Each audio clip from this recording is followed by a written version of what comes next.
It's the morning of February 21st, 1994. In Arlington, Virginia, a man in his early 50s gets dressed, picks up his car keys and heads to work. Same routine as any other Tuesday.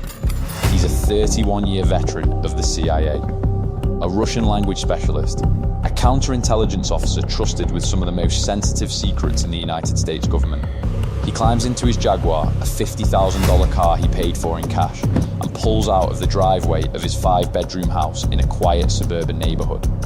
A house he also bought in cash for $540,000 on a government salary of less than $70,000 a year. Neither purchase had raised a single alarm inside the CIA. He doesn't know it yet, but he isn't driving to work this morning. He's driving into an ambush. FBI agents are already in position around his vehicle. They've been watching him for months, following his car in a light aircraft, digging through his trash, tapping his phone. They have enough. As agents close in, they pull him from the Jaguar and put him in handcuffs. What's all this about? You're making a big mistake. You must have the wrong man. They did not have the wrong man. His name was Aldrich Ames. And for the past 9 years, while sitting inside the CIA's own counterintelligence division, the unit responsible for catching exactly this kind of traitor, he had been selling the identities of American intelligence assets to the Soviet Union. At least 10 of them were executed. To understand Aldrich Ames, you need to understand what he was not. He was not a brilliant field officer, not a decorated spy, not some high-achieving, charismatic operative straight out of a Cold War thriller. He was, by his own agency's assessment, unremarkable. His performance reviews at the CIA ranged from satisfactory to mediocre. His superiors once noted he was unsuited for field work. He drank heavily, colleagues knew it, supervisors documented it. He once left a briefcase full of classified material on the New York subway and had to call it in. He was the kind of officer no one watched twice.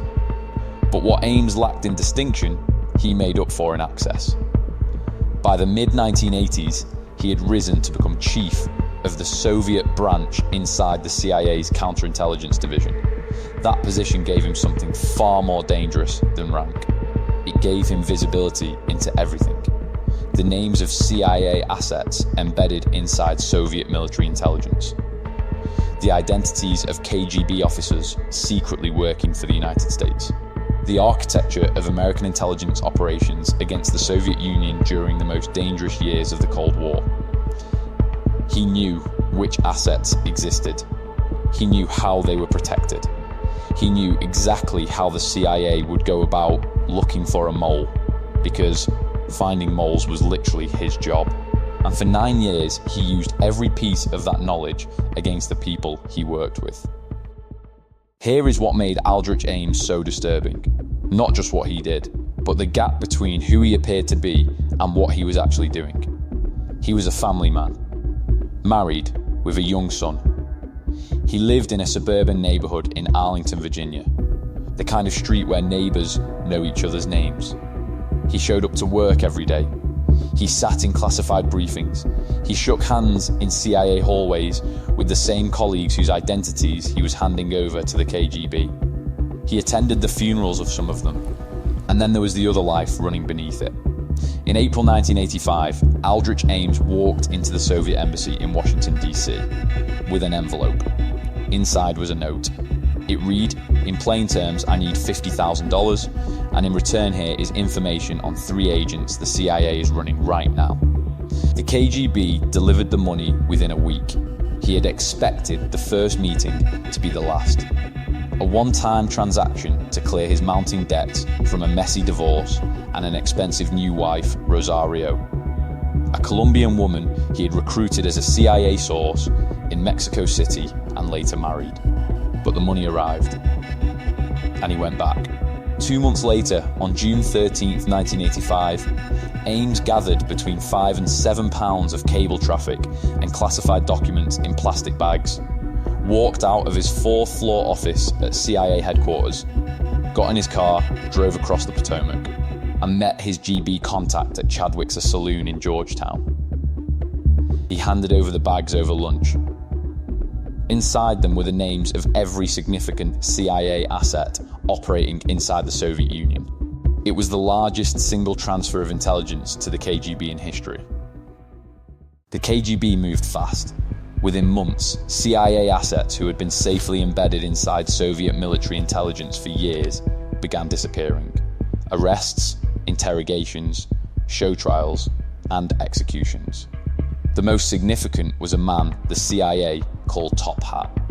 General Dmitry Polyakov, a decorated Soviet military officer who had secretly worked for American intelligence for 25 years.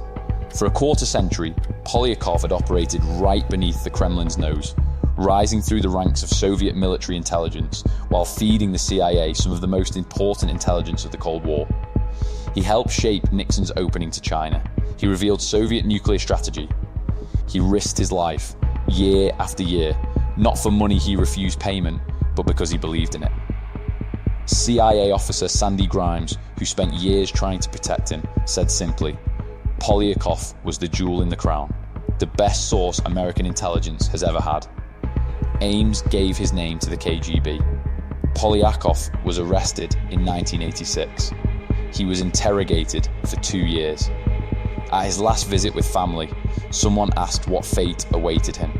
He answered in 2 Russian words, Bratskaya Mogila, an unmarked grave. He was executed in 1988. Polyakov was not alone. Ames ultimately compromised more than 100 intelligence operations and gave the KGB the identities of every CIA asset operating in the Soviet Union. At least 10 were executed. Dozens more were imprisoned or had their lives destroyed. And through all of it, Ames kept going to work. Back in Washington, the CIA knew something was catastrophically wrong. Assets were being rolled up too fast, too precisely. Not random exposure, targeted, surgical elimination. The kind that only comes from a source with direct access to CIA files. There was a mole. That much was clear. What wasn't clear was where. CIA counterintelligence launched internal reviews. The FBI got involved. Investigators built suspect lists, narrowed them, expanded them, chased false leads for years. One of those false leads was a CIA officer named Brian Kelly, who became the subject of intense surveillance and interrogation. He was innocent. But the investigation consumed years while the real source sat in the next building. Ames knew how these investigations worked. He had helped design them. So he adapted. When scrutiny intensified, he slowed his activity. When attention shifted, he resumed. He filed routine reports. He took polygraph examinations in 1986 and again in 1991 and passed both. The KGB had coached him on how to control his responses. And then there was the cover story for the money. The Jaguar. The $540,000 house bought in cash. The tailor-made suits. The cap teeth. The $50,000 annual credit card bills. The $6,000 monthly phone bills. He told everyone the same thing. Rosario came from a wealthy Colombian family. The money was hers. Incredibly, for years, the CIA accepted this without verification. As one CIA official would later admit, the agency operated like a fraternity. Once you're initiated, you're considered trusted for life. It was a woman named Sandy Grimes who finally broke it open.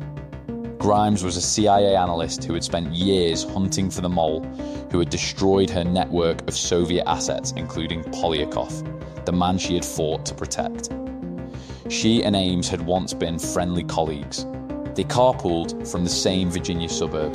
In 1992, Grimes sat down with a detailed timeline.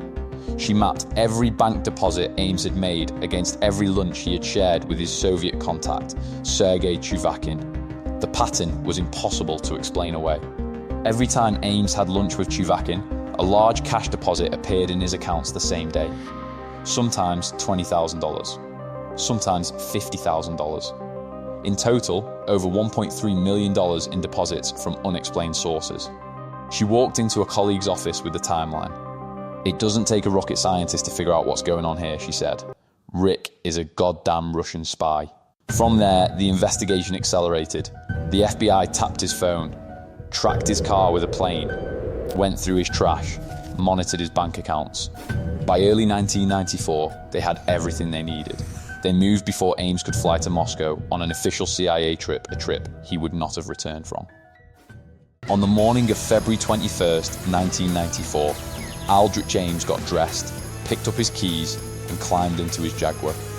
President's Day, a federal holiday. CIA headquarters was quiet. He never made it out of his own neighborhood. FBI agents surrounded the car. They pulled him out, put him in handcuffs on the street outside the house he had bought with Soviet money, in the neighborhood where he had lived his quiet double life for nearly a decade. What's all this about? You're making a big mistake. You must have the wrong man. But there was no mistake. At CIA headquarters, the director gathered agency employees and told them the news. One officer who was in the room that morning later wrote that the silence afterward was unlike anything she had heard before. Not shock, not anger, just a long, quiet weight of understanding what had been sitting among them. Ames pleaded guilty. Life in prison, no possibility of parole. Rosario received 5 years for conspiracy. In court, Ames said he felt profound shame and guilt. Then, in the same statement, he claimed he did not believe he had noticeably damaged the United States. He died in federal prison on January 5th, 2026. He was 84 years old. The CIA spent years looking for its mole. They interrogated the wrong people, chased the wrong leads, and watched their assets disappear one by one, while the source sat 3 floors away, filing reports and attending meetings and collecting a government salary. Former CIA Director James Woolsey, who had to face Congress and the country after the arrest, put it plainly. They died because this warped, murdering traitor wanted a bigger house and a Jaguar. Not ideology, not conviction, not principle. A house, a car, a lifestyle. The most damaging intelligence breach in CIA history was not an act of war. It was an act of greed, committed by an unremarkable man who understood exactly how much the people around him trusted him. And he was right. They trusted him for 9 years.